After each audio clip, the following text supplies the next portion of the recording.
Y a mis queridos y distinguidos, les damos una cordial bienvenida a cada uno de ustedes, donde venimos a alabar y a exaltar el nombre de nuestro Padre Celestial.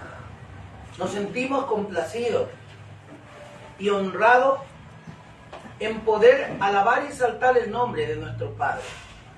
Y en esta mañana, pues, bienvenido a cada uno de nuestros hermanos, nuestros amigos, que en esta mañana honramos al Padre de la Gloria. Gracias a todos nuestros hermanos que nos siguen. Gracias también a todo mi Ecuador. Nos sentimos complacidos porque realmente como ecuatorianos nos sentimos felices, porque Ecuador es un país que ama mucho al Padre de la Gloria. Por eso nos sentimos complacidos. Bienvenidos todos los países latinoamericanos, Centroamérica, Sudamérica, donde todos y para todos la presencia de nuestro Padre Celestial es real en esta mañana.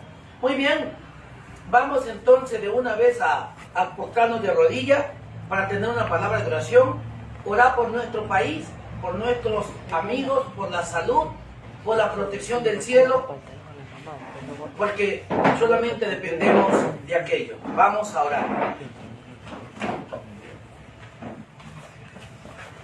Querido Padre que estás en los cielos, alabado y exaltado sea tu santo y noble nombre en esta mañana. Te damos gracias, Padre, porque tu nombre siempre será honrado y exaltado por toda la humanidad. Bendice a cada uno de nuestros hermanos aquí presentes, para que juntos podamos alabar y exaltar tu nombre. Bendice al hermano Edgar Ayala. Padre, lo ponemos en tus manos, que el poder del Ruach HaKodesh puede estar en su vida y en su corazón. También a cada una de nuestras hermanas que se encuentran dedicadas de salud, niños, dentro y fuera de tu pueblo que están dedicados de salud, tu manito sanadora pueda obrar en la vida y en el corazón de cada uno de ellos. Por eso en esta mañana te pedimos, te clamamos, te suplicamos que bendigas al presidente Daniel Noboa, para que tú puedas ponerle las cosas para nuestro país que puedan ser no como el hombre quiere, sino como tú lo permitas. También te pedimos por el ejército ecuatoriano que cada día amanece en las calles, por la Policía Nacional. Padre, pueda bendecirlo y acompáñalos. Padre, donde quiera que ellos estén, tu protección esté con ellos. También te pedimos que bendigas aquí al hijo de la hermana, Padre, que está cumpliendo también su acometido allí en la Policía Nacional, que tú puedas acompañarlo y bendecirlo. Protégelo y líbralo de todo mal. Padre, al estudiar tu palabra en esta mañana, que no sean nuestras palabras, sino tu poder siendo demostrado en cada uno de tus hijos e hijas, que tomarán el uso de tu santa palabra. Gracias te damos, Padre de la Gloria, porque sin ti no podríamos hacer nada. Que al comenzar esta escuela sabática, todos podamos sentir tu presencia y que la palabra que hablemos, Padre, no sea ni siquiera para mi prójimo, sino principalmente para mí, poder entender y poder andar en tus sendas de justicia. En el nombre y por los méritos de Yahshua HaMashiach lo pedimos. Amén. Amén. Y amén. Muy bien. Que la gloria y la honra sea para nuestro Padre eterno. Y en esta mañana vamos a tener una escuela sabática, pero muy importante, muy hermosa, ¿no? Su nombre es de la escuela sabática. ¿Quién me ayuda? El nombre de la escuela sabática. El viaje alrededor de Edom. El viaje alrededor de Edom.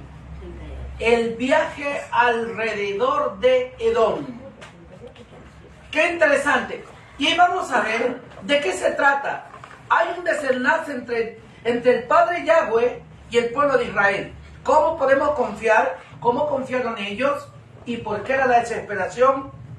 Y vamos a aprender algo muy importante, que muchas de las veces por no tener paciencia, por tener un carácter altivo, por ser muy explosivo, podemos perder la presencia del Dios de la gloria. Con ustedes entonces invitamos a nuestra hermana Juanita Ramos y Josué Delgado que tengan la bondad y la amabilidad de dirigir la magna escuela sabática. Bienvenidos.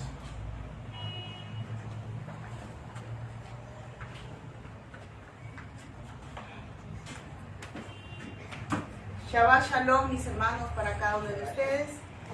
Es un placer cada sábado tener un encuentro con nuestro Padre Celestial en primer lugar y con cada uno de ustedes, mis hermanos, y meditar en la lección de esta semana, ¿no? Como todos sabemos, el libro que estamos estudiando de Escuela Sabática es Patriarcas y Profetas, que en esta semana nos toca el capítulo 38, ¿no?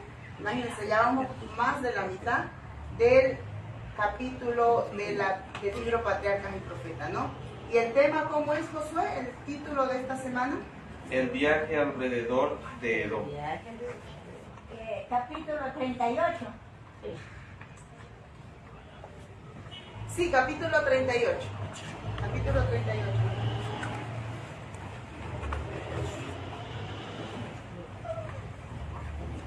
El campamento de Israel en Cades estaba a poca distancia de los límites de Edom, y tanto Moisés como el pueblo tenían muchos deseos de cruzar este territorio para ir a la tierra prometida.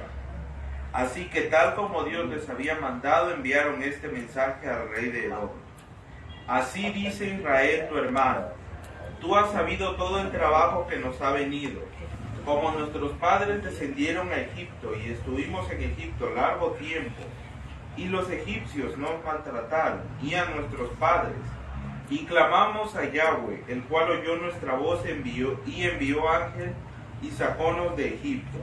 Y he aquí estamos en Cades, ciudad al extremo de tus confines. Rogámoste que pasemos por tu tierra, no pasaremos por labranza ni por viña, ni beberemos agua de pozos, prometida ya en Edom.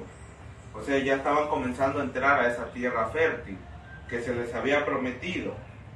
Pero si recordamos, Dios les había cortado el suministro de agua. En la lección anterior se les cortó el suministro de agua. ¿Por qué?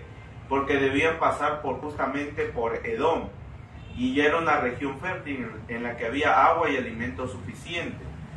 Y si ellos hubieran tenido la confianza y la fe en ese momento, hubieran podido pasar sin ningún problema por Edom. Pero veamos aquí lo que sucedió debido a la falta de confianza o de fe que ellos tuvieron anteriormente. Como contestación a esta petición cortés recibieron una negativa amenazadora. No pasarás por mi país, de otra manera saldré contra ti armado.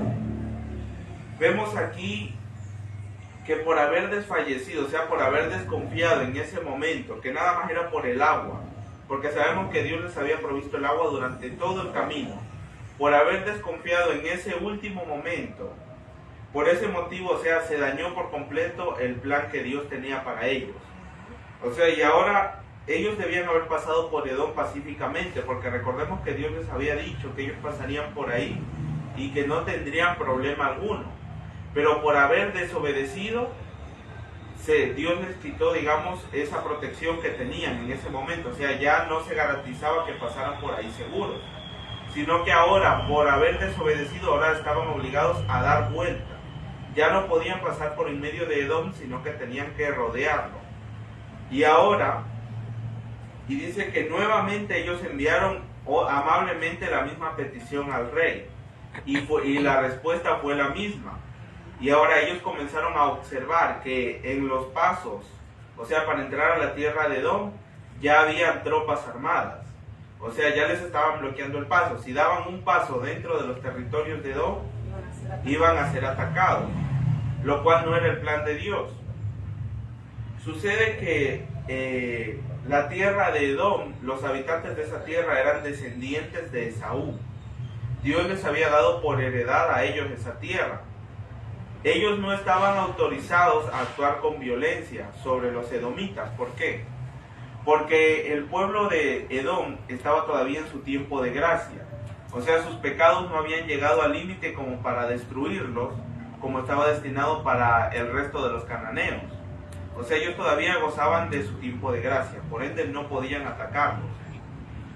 Y entonces, ya lo que ellos tuvieron que dar vuelta, o sea, no pasaron por medio de Edom, sino que rodearon el territorio, tuvieron que nuevamente salir al desierto, o sea, nuevamente vieron esas tierras áridas.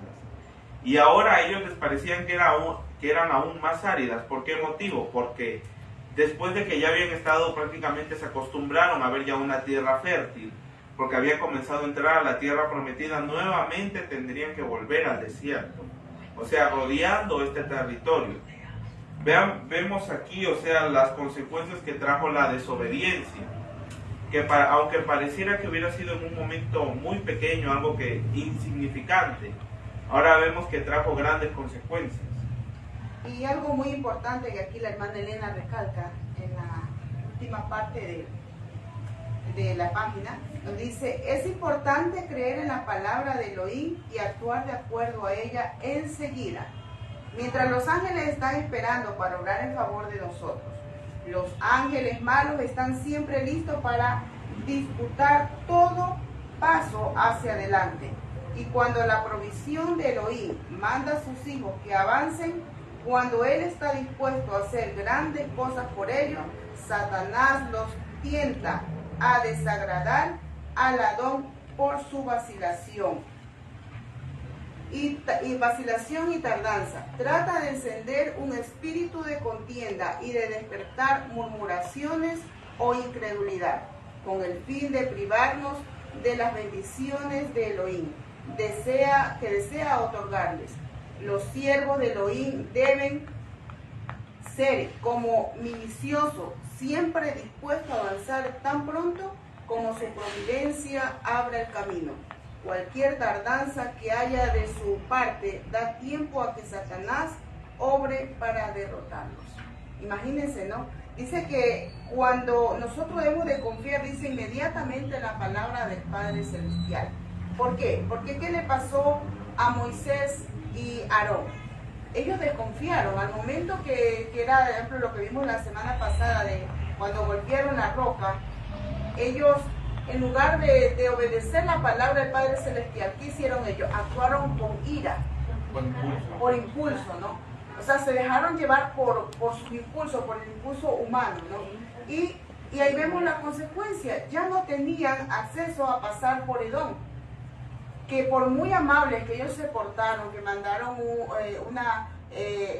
una carta para que se diera el paso para cruzar por ahí, pero dijeron que ellos no iban a ceder, no iban a dar paso para que ellos puedan pasar libremente por ahí, ¿no?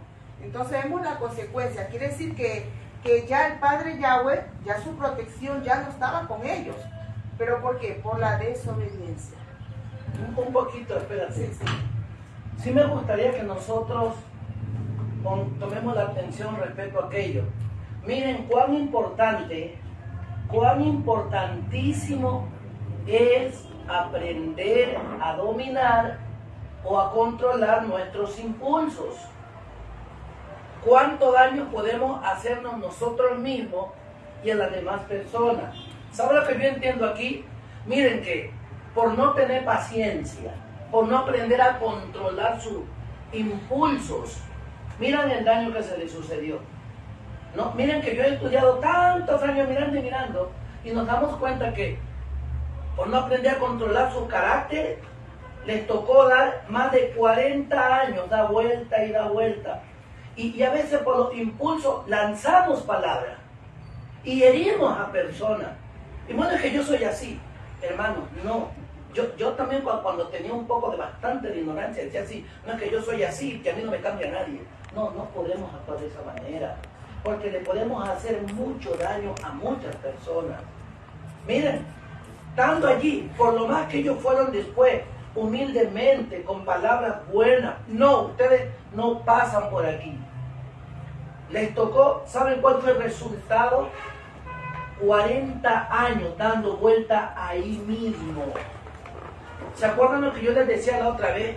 Hermano, ¿de qué nos sirve tener 10, 15, 20, 30, 40 años en la iglesia adventista y tenemos el mismo carácter. ¿Sabe lo que significa? Que el Padre de la Gloria no ha hecho cambio en nuestras vidas. No ha hecho un cambio. No estamos viviendo la realidad. Yo digo una cosa, los impulsos carnales que tenemos, o sea, que teníamos, no han salido de nosotros. Y debe haber un cambio, una demostración que en verdad hemos cambiado. Porque si no, me voy a perder yo y voy a hacer perder a las demás personas. Entonces, hermanos, en verdad, tenemos que hacer las cosas bien hechas. Miren, no por nada, pero yo les cuento, aprovechando de esto aquí, yo les cuento un pequeño testimonio. Miren, mi amigo es el alcalde de Payatanga, la esposa del alcalde, yo soy mis amigos. Y por motivo de trabajo que estoy haciendo me toca viajar para allá. Y yo conseguí el número de ella y le llamé. ¿Será que puedo ir para allá? Y a mí me dio alegría, pues como la señora me dijo. Me dijo, ve hermano Carlos, venga, para nosotros que está aquí en nuestra casa es una bendición. ¿Y sabe por qué? Porque cuando usted vino aquí a Payatanga la otra vez, que vino de misionero, vino a predicar, usted no dejó nada que decir. Aquí todos lo queremos, todos lo recordamos. Es más, no se preocupe, venga, que aquí usted ya tiene una casa, tiene a dónde llegar, tiene a dónde comer y no se preocupe. Así que, y si fuera posible que pudiera venir con su mujer y toda su familia, venga que para todos hay hospedaje y hay comida. ¿Por qué? Porque la actitud que tuvo cuando usted vino acá, a todos nos gustó. Si hubiera sido una actitud mala, no viniera, no lo recibiéramos. Entonces, miren, para mí es un privilegio, yo me siento feliz por eso. Entonces, con todas las personas, conozcamos o no nos conozcamos, en verdad demostremos que somos cristianos, que hemos cambiado. ¿No es cierto? Entonces, ahora, ¿por qué digo esto? Miren aquí, yo hablo así con la hermana Isabel, ¿no? Nosotros hemos conversado muchas cosas. Ahora miren el ambiente que se maneja aquí. Se maneja un ambiente mejor. Porque yo converso con la hermana Isabel me dice, yo converso y decimos algunas cosas. Importante es, por ejemplo, que si yo un día cometí un error, yo debo aceptar que lo cometí. Pero no podemos seguir diciendo, yo soy así, a mí nadie me cambia. No, ya es hora que hagamos la diferencia. Entonces, para continuar con la lección, miren lo que pasó. Fue por eso que el pueblo de Israel pasó 40 años en el desierto. Y yo no creo que nos vaya a pasar a nosotros también lo mismo, pues, por no cambiar. Pueden continuar. Claro, sería más. Yo tengo una apreciación de Moisés, imagínense. A Moisés, ¿qué le dijo? Que le hable a la peña. Y él hizo lo contrario. Le dio con rabia. Le dio con coraje. Entonces, como usted bien menciona, esto sucede en el pueblo de Dios. No hay que echarse para atrás, ni que no hay que ver eso. Eso sucede entre el mismo pueblo de Dios, que a veces nos tildamos de esto, de esto, entonces no, como dijo usted, estamos pasando adrede. No hacemos lo que es la palabra. Así es. Como aliciente para que Israel confiara en Dios y obedeciera su palabra, se le recordó: Yahweh tu Elohim te ha bendecido en toda obra de tus manos, y ninguna cosa te ha faltado. Esto lo encontramos en Deuteronomio capítulo 2, verso 7. Israel no dependía de los edomitas, pues tenía un Dios rico y abundante en recursos. Nada debía procurar de ellos por la fuerza o el fraude, sino más bien en todas sus relaciones debían poner en práctica este principio de la ley divina: amarás a tu prójimo como a ti mismo. Si los hebreos hubiesen cruzado Edom como Dios se había propuesto, su paso habría resultado en una bendición, no solo para ellos, sino también para los habitantes de la tierra, pues les habría permitido conocer al pueblo de Dios y su culto. y ver cómo el Dios de Jacob había prosperado a los que le amaban y le temían. Pero la incredulidad de Israel había impedido todo esto. Dios le había dado al pueblo agua en contestación a sus clamores, pero hubo de dejar que de su incredulidad proviniera su castigo. Nuevamente debían cruzar el desierto y saciar su sed en la fuente milagrosa que no habían necesitado más, si tan solo hubieran confiado en él. Vemos aquí que si el pueblo de Israel hubiera cruzado por Edom, hubiera sido una bendición tanto para ellos como para los edomitas. ¿Por qué? Porque los edomitas hubieran tenido la oportunidad de conocer más de cerca al pueblo de Dios. Y de esa manera, o sea, algunos se hubieran convertido. O sea, de ver el testimonio del pueblo. Pero no, debido a su desobediencia tuvieron que nuevamente ir al desierto y nuevamente necesitaron de esa fuente de agua que ya no hubieran necesitado más. Si ellos hubieran obedecido, ya no hubieran tenido necesidad de nuevamente tener esa fuente de agua que tuvieron en el desierto. ¿Por qué? Porque ya hubieran estado prácticamente en la tierra fértil. No hubiera habido necesidad de eso. Bueno, mis hermanos, vamos a buscar en Números, capítulo 20, verso del 25 al 26, ¿ya? Quien no tenga, me ayuda con la lectura. Números, capítulo 20, versos 25 y 26. Dice así. Números 20, 25 al 26. Toma a Aarón y a Eleazar su hijo. Números. 20, 25, 26. Toma a Aarón y a Eleazar su hijo, tráelos al monte Hor, remueve las vestiduras de Aarón y las pones a Eleazar su hijo. A Aarón será reunido con su pueblo, él va a morir allí. Entonces vemos que aquí el padre Yahweh, ¿qué le dijo a Moisés? Que vaya a qué lugar, al monte de Hor. ¿Y qué iba a acontecer ahí, Josué? Ahí Aarón daría su último suspiro, iba a morir. Ya iba ahí, ya el Padre Celestial lo llamaba ya al descanso, ¿no?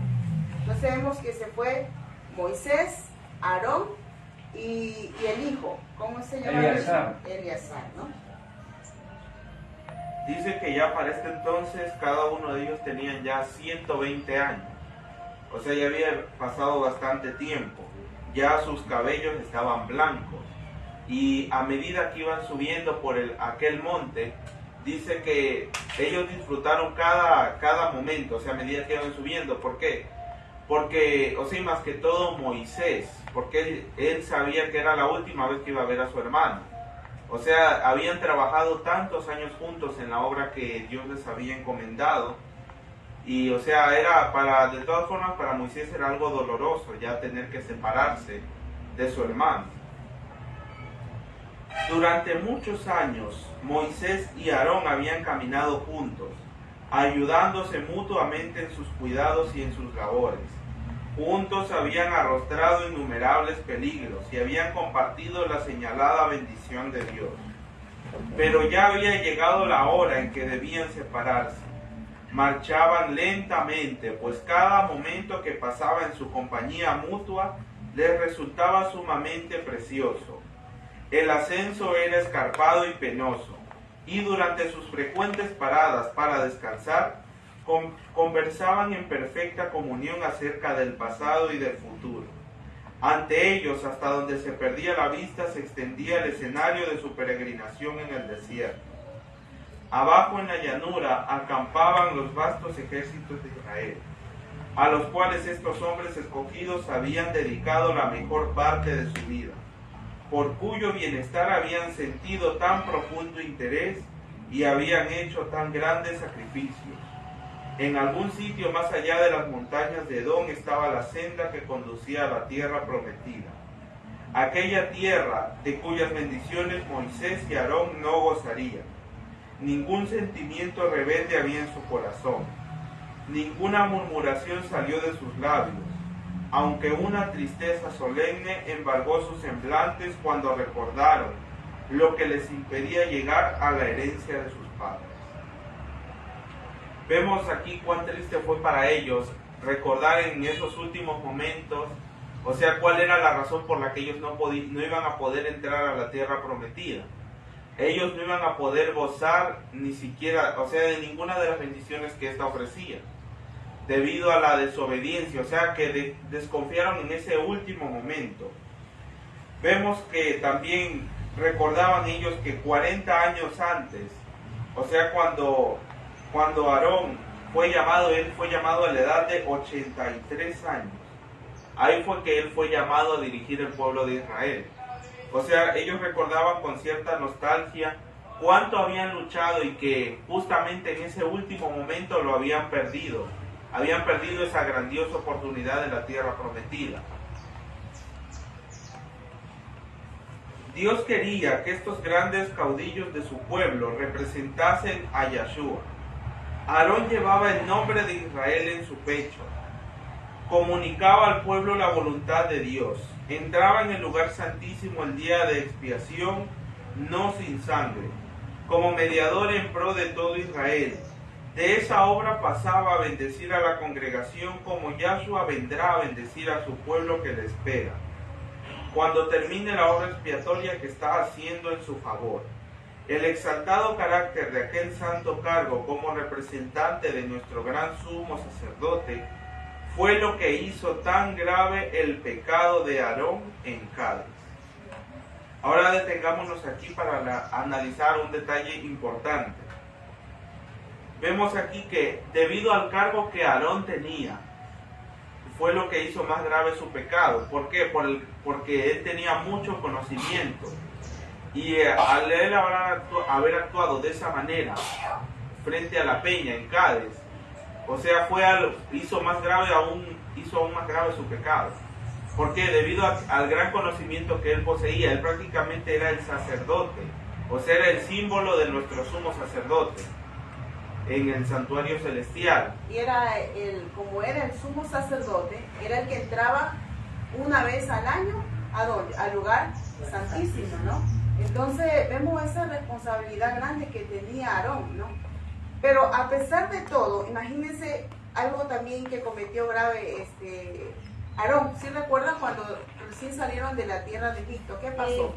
Él fue que apoyó a la multitud mixta a que construyeran, a que hicieran el becerro de oro, ¿no? O sea, se dejó influenciar por el pueblo, por la multitud mixta, ¿no? ¿Y qué más? Algo más que hizo Aarón. Él fue también que se unió ¿con quién? Con María, su hermana. ¿Para qué? Porque comenzó María, la hermana de Moisés, a tener envidia de Moisés, ¿no? Entonces vimos todos estos errores que él cometió, ¿no? A la murmuración. A la murmuración, se dejó llevar por la murmuración también, ¿no? Entonces vemos todos estos errores que cometió Aarón, ¿no? Pero vemos que ya estaba en su última etapa de su vida aquí en la tierra, ¿verdad?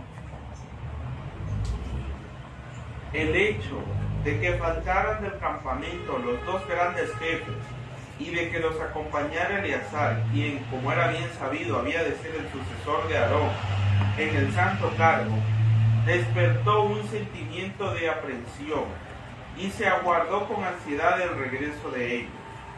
Cuando uno miraba alrededor suyo en aquella enorme congregación, veía que casi todos los adultos que salieron de Egipto habían perecido en el desierto. Un presentimiento tenebroso embargó a todos cuando recordaron la sentencia pronunciada contra Moisés y Aarón. Algunos estaban al tanto del objeto de aquel viaje misterioso a la cima del Monte Oro, y su preocupación por sus jefes era intensificada por los amargos recuerdos y las acusaciones que se dirigían a sí mismos. Por fin columbaron las siluetas de Moisés y Eleazar, que descendían lentamente por la ladera del monte, pero Aarón no los acompañaba. Eleazar tenía puestas las vestiduras sacerdotales, y ello mostraba que había sucedido a su padre en el santo cargo. Vemos aquí que ellos, al ver a Eleazar como el nuevo sumo sacerdote, o sea, tuvieron un cargo de conciencia y reconocieron o en parte sus pecados. O sea, recordaron todas aquellas murmuraciones y habladurías que habían hecho. y al darse cuenta vieron que ya la mayoría de los adultos que salieron de Egipto ya habían perecido en el desierto, o sea, ya no estaban vivos en ese momento. Ellos eran los que no iban a poder recibir la tierra prometida.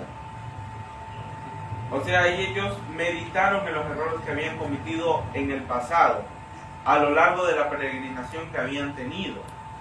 O sea, en parte esto les ayudó muchísimo a ellos. Porque si no hubiera sido por todas aquellas dificultades que pasaron, o sea, todos los castigos, o sea, las consecuencias que tuvieron que afrontar, porque en sí Dios no los castigó, fue nada más las consecuencias de sus actos.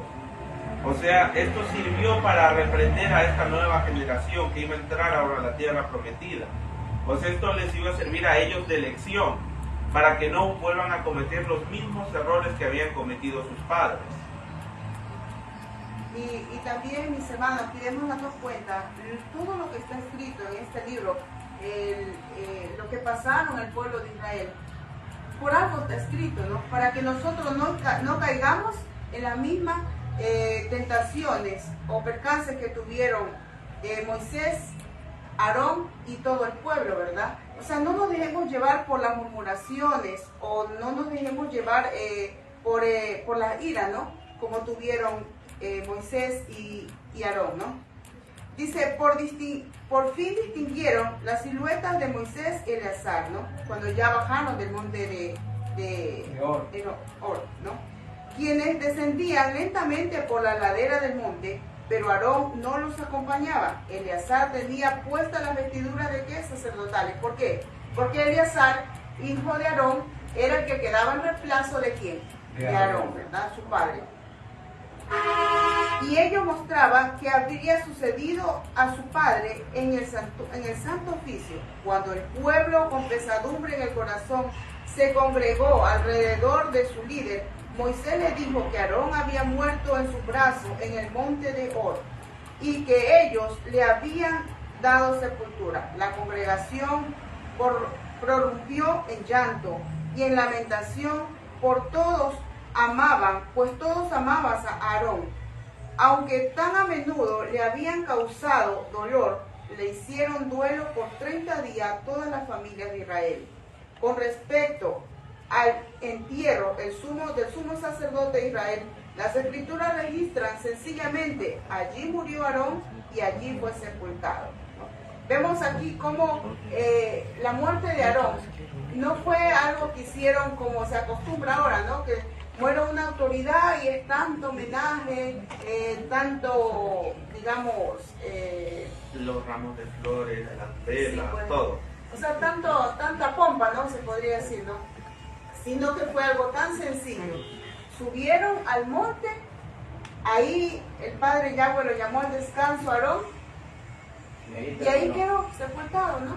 O sea, no hubo tanta alegoría, tanta cosa, ¿no? Como de hoy en día se ve, ¿verdad, José?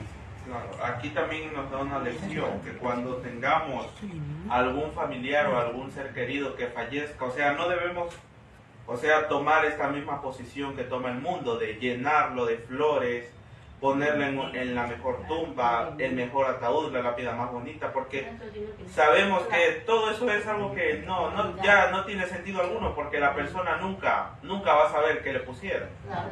O sea, y además recordemos que nosotros tenemos una esperanza que los demás no tienen, que es de la resurrección. O sea, eso debemos recordar siempre, que cuando un ser querido se va, es solo un hasta luego, no es una despedida.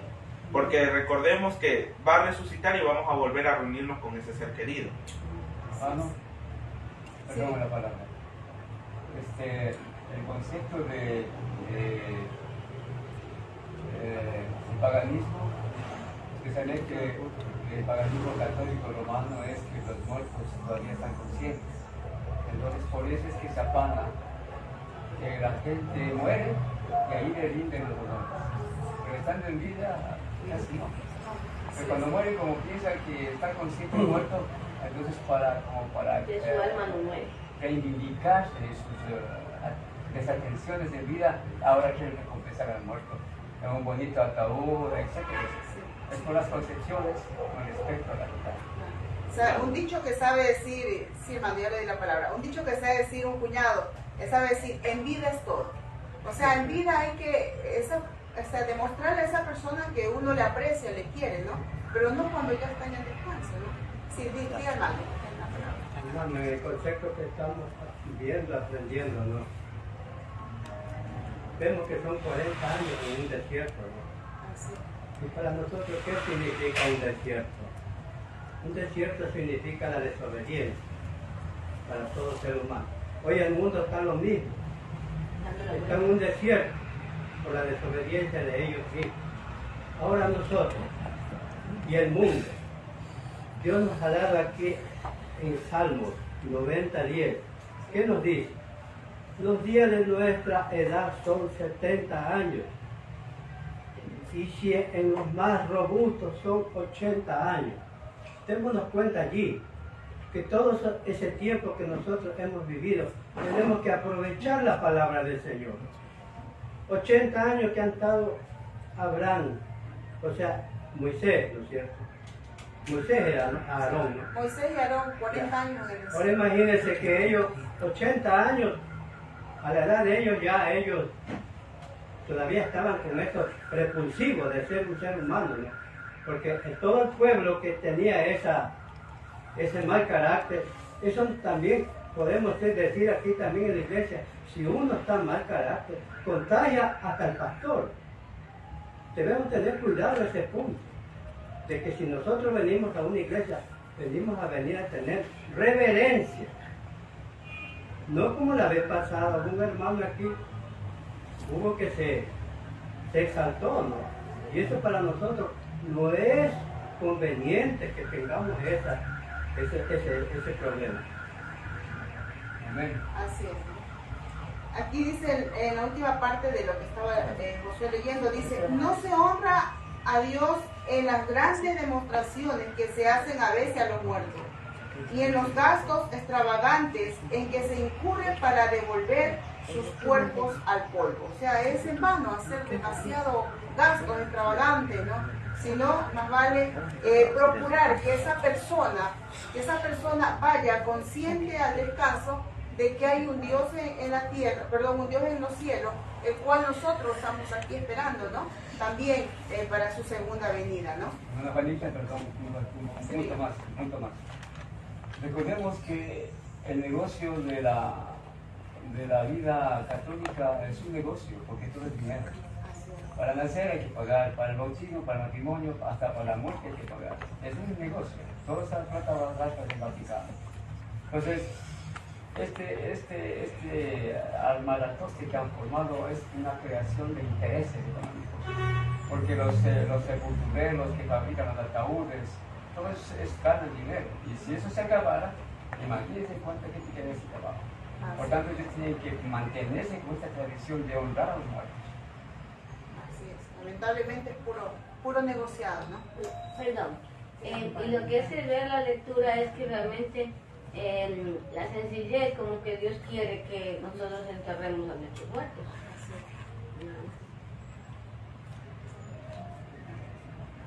Poco Sí, ¿no? tiempo. Perdón. Sino que a veces la humanidad estamos acostumbrados a la crítica y pensamos que no, nosotros debemos ser lo que quiere Dios y no que nos importe la crítica. Porque decimos, no, ¿qué dirá el vecino si nosotros le enterramos bien? ¿Se comprende? Ese es el complejo que uno tiene. También está mal eso de tener Claro. al fallecido, tenerlo 2, 3 días. Ajá. Es de por gusto. Sí, sí. O sea, pero no que el sufrimiento de la persona, porque lo está mirando y cada rato y se acuerda. Y sabe que en Perú los hermanos cristianos ya enterraron enseguida. La otra vez supe que ya apenas muere, enseguida entierran y nada más. Y no pasa nada. Y lo primero que dice, no es que no lo querían, No por lo eso lo quería, enterraron. cuando lo enterraron tan mal. No importa, yo estoy hablando de los complejos y los traumas que Así es. hemos creado. Hermana Juanita, pero eso sería en el pueblo de Dios que entienda eso, pues no es que eso viene es hereditario, Exacto. toda la vida. Claro. Hablemos, por eso hablemos de nosotros, podemos comprender. Claro. Pero hay muertitos que hasta la calle, hasta todo Santo Domingo los hacen pasear. Entonces, para mí eso Ya es costumbre. Es hereditario, viene de toda la vida. Son tradiciones. Esa es la palabra, Parte de la tradiciones. cultura católica romana. Exacto. Ya, digamos. Poco tiempo después de dejar el monte de Or, los israelitas sufrieron una derrota en el combate que sostuvieron contra Arad, uno de los reyes cananeos. Pero como pidieron fervientemente la ayuda de Dios, se les otorgó el apoyo divino y sus enemigos fueron derrotados. La victoria, en vez de inspirarles gratitud e inducirlos a reconocer cuánto dependían de Dios, los volvió jactanciosos y seguros de sí mismos. Pronto se entregaron de nuevo a su viejo hábito de murmurar. Estaban ahora descontentos porque no se había permitido a los ejércitos de Israel que avanzaran sobre Canaán inmediatamente después de su rebelión al oír el informe de los espías casi 40 años antes. Consideraban su larga estada en el desierto como una tardanza innecesaria y arguían que habrían podido vencer a sus enemigos tan fácilmente antes como ahora. O sea, vemos aquí que lo que hizo el pueblo de Israel. Vemos que fueron a una batalla y la perdieron primero y después fueron a otra y la ganaron. Y a pesar de que habían tenido la victoria, en vez de inducirlos eso a meditar en cuánto dependían de Dios, lo que hicieron fue jactarse y, o sea, como que si ellos por sí solos podían ganar, cuando sabemos que era Dios quien les había dado la victoria. Si hubiera sido por sí solos no hubieran ganado. Y comenzaron nuevamente, volvieron a su viejo hábito, como dice aquí, al viejo hábito de murmurar. Nuevamente volvieron a murmurar que Dios los había tenido en el desierto de por gusto y que había sido toda una pérdida de tiempo y que si hubieran atacado a Israel, o sea, hubieran atacado a Canaán 40 años antes, los hubieran vencido tan fácilmente como los habían vencido ahora. O sea, qué mal agradecido se podría decir. Porque a pesar de que estaban teniendo la victoria, en eso, o sea, en una bendición encontraban una falta. De eso se quejaban. De todo. Miren lo que nos dice aquí. De nuevo fallaron en soportar la prueba de su fe. Fe y paciencia. Al pensar a todas horas solo en la fase triste y tenebrosa de cuánta experimentaban. Se fueron separando más y más de Dios. Perdieron de vista el hecho de que si no hubieran murmurado cuando el agua dejó de fluir en Cádiz, Dios les había evitado el viaje alrededor de Edom.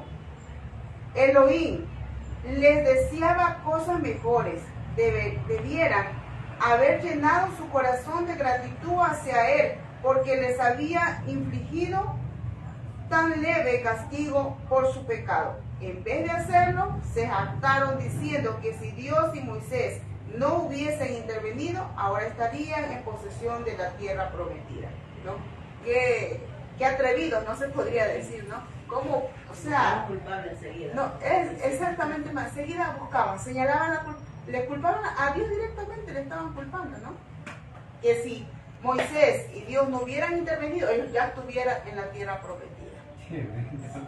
Ay, no. Dice, después de acarrearse dificultades que le hicieran la suerte mucho más difícil de lo que Dios se había propuesto, le culparon a él de todas sus desgracias, imagínense. Sintieron amargura con respecto al trato de Dios con ellos y por último sintieron descontento por todo. Egipto les parecía más halagueño y deseable que la libertad y la tierra a la cual Dios los conducía. Imagínense, mi hermano, y así nos comportamos a veces nosotros, sí o sí. ¿A quién echamos la culpa nosotros cuando nos ocurre algo terrible? ¿Por qué, Dios mío, por qué me pasa esto? Estamos igual que el pueblo de Israel. Sí, hermana, me hace recordar algo importante. Mire, el régimen Pro Salud fue revelado a nuestra hermana Elena hace mucho tiempo, 1863, en uno de los escritos. Y el pueblo adventista no aceptó, uno 25 no aceptó eso, siguieron comiendo carne. Pero sin embargo al mundo se daban como el pueblo adventista vegetariano. Y sin embargo solamente un 2% obedecieron la orden. ¿Y por qué vienen las enfermedades? Después están en el hospital quejándose de una buena clínica. ¿Por qué, Dios mío, por qué estoy con cáncer, con diabetes? Ya se les dijo hace mucho tiempo las causas. Y como no quieren escuchar, ahí está pagando las consecuencias. Por eso es importante que este pueblo escuche esta voz. Regir los corazones es importante, es uno de los 4 pilares de los principios de la fe. Así, hermano, a veces nos fijamos, decimos, ¿por qué me enfermo? ¿Por qué esto? ¿Por qué? Mucho ¿por qué? ¿Por qué? Pero nosotros vemos la respuesta, ¿no? Así es. Por la desobediencia. Por eso. A mí me tocó escuchar unas personas que dijeron, decían ahora cuando abrimos la iglesia de unificados, ¿no? Decían, antes de yo ir a esa iglesia, a mí todo me iba bien. Tenía buenos negocios, tenía todo, tenía buen billete. Pero comencé a ir a esa iglesia, oye, para mí fue como una salvación, una desgracia. O sea, el conocer al Padre de la Gloria es desgracia para el ser humano, ¿no? ¿Saben por qué? Porque muchos queremos seguir haciendo lo que queremos, las cosas perversas. Entonces, miren, muchas de las veces se nos llama la atención, como siempre lo digo, y a veces no nos gusta, porque queremos seguir haciendo lo que queremos seguir haciendo. Miren, el Padre es tan grande, tan maravilloso para con nosotros, que quiere cambiarnos, quiere ayudarnos, pero nosotros no. Por eso estamos como estamos, porque queremos seguir pensando igualito que los antiguos israelitas, no que el pueblo de Israel. Entonces, hay lección que aprender. Hay Así cositas es. que nos ponemos más alto que Dios. Exacto. En el nivel más alto. Así es. Ahora veamos otra cosa aún más atrevida que se atrevieron a decir. Les invito a que busquemos en nuestras Biblias en Números capítulo 21, verso 5.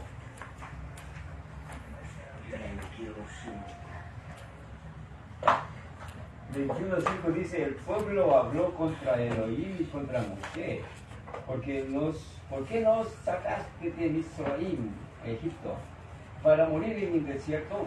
No hay verdadera comida, no hay agua y estamos hartos de esta cosa miserable que estamos comiendo, hermana.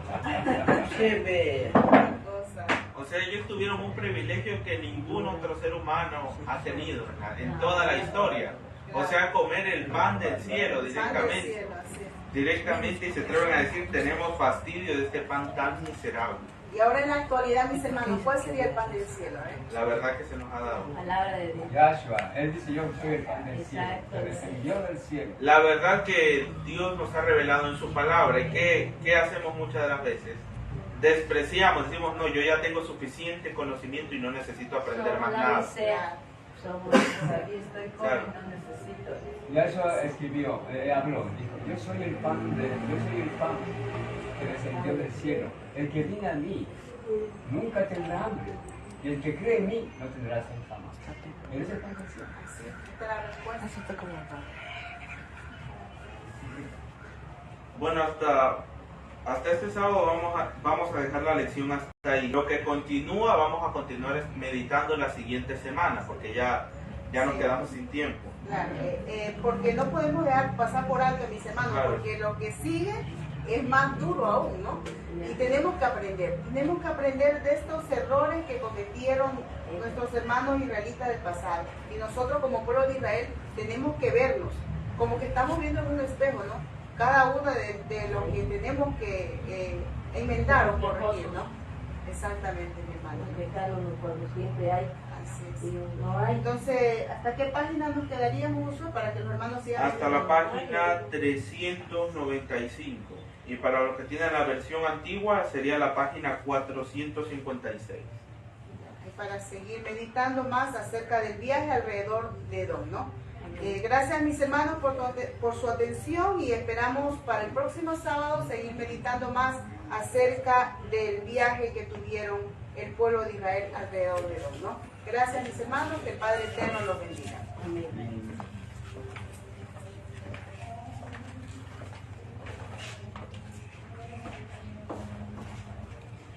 Le agradecemos al Padre de la Gloria por la misericordia tan grande para con cada uno de nosotros. como ser humano digo, nosotros tan miserables, ¿no? Que hemos sido y muchas de las veces seguimos siendo con Dios. Pero Él aún nos sigue diciendo, con amor eterno te amo, por tanto te prolongo mi rajén, misericordia en hebreo. Con amor eterno te he amado, por tanto te prolongo mi rajén. Qué interesante.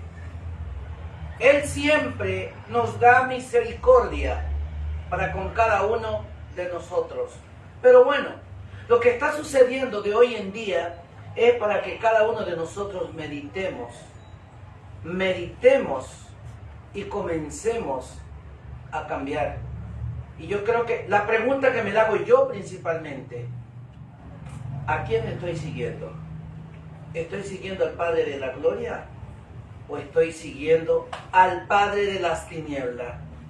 ¿Se recuerdan? A mí nunca se me olvida la palabra cuando el maestro Yahoshua, el hijo de Yahweh, dijo, por cuanto los deseos de vuestro padre el diablo hacéis. Ahora una pregunta del millón. ¿Será que la humanidad de hoy en día está haciendo la voluntad del Padre Yahweh o la voluntad del Dios pagano? Esa decisión y esa pregunta queda en el corazón de cada uno de los oyentes. Pero sí, nosotros tenemos que ser real. Si vivimos para Yahoshua, para Yahshua, o vivimos para el dragón, porque no hay palabra más que decir. Tenemos que ser prácticos en lo que dice la palabra de Dios. Bueno, culminando con la experiencia de la lección de esta semana, por general la raza humana siempre ha sido mal agradecida con su Creador. Pero a través de la ingratitud de los seres humanos, la misericordia del Padre de la Gloria siempre ha estado de nuestro lado. Por eso es que ahora podemos decirle, ten misericordia de mi pecador. ¿No? Y Él aún nos dice, con amor eterno te he amado, por tanto te prolongo mi misericordia o mucho rajén. Qué interesante. Ahora vamos a culminar esta hermosa escuela sabática sin despistarnos ni salirnos del plan que el Padre tiene para con cada uno de nosotros. Vamos a cantar un hermoso cántico para poder culminar la escuela sabática. El 210, con voz benigna te llama Yeshua. 210, con voz benigna te llama Yahshua. Nos colocamos de pie y vamos. Invitación de puro amor, porque le dejas en vano llamar, sordo serás pecador, llámate hoy, llámate hoy, hoy ven allá, dile mi alma te doy, a los cansados invita a Yahshua, el su afán, siente el dolor, tráele tus cargas, te las quitará, te sostendrá tu adón.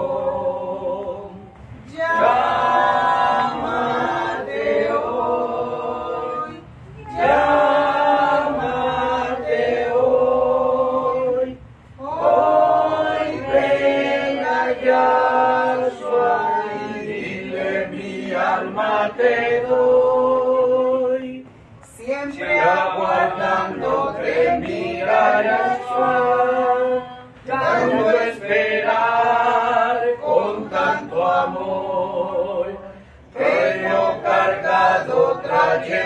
sus pies, tu tentación, tu dolor.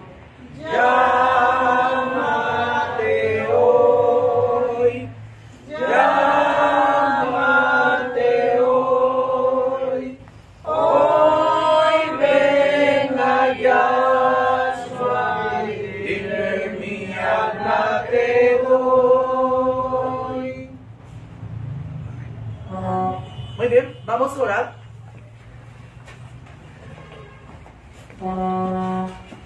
Querido Padre que estás en los cielos, santo, santo sea tu santo nombre en este meridiano del día.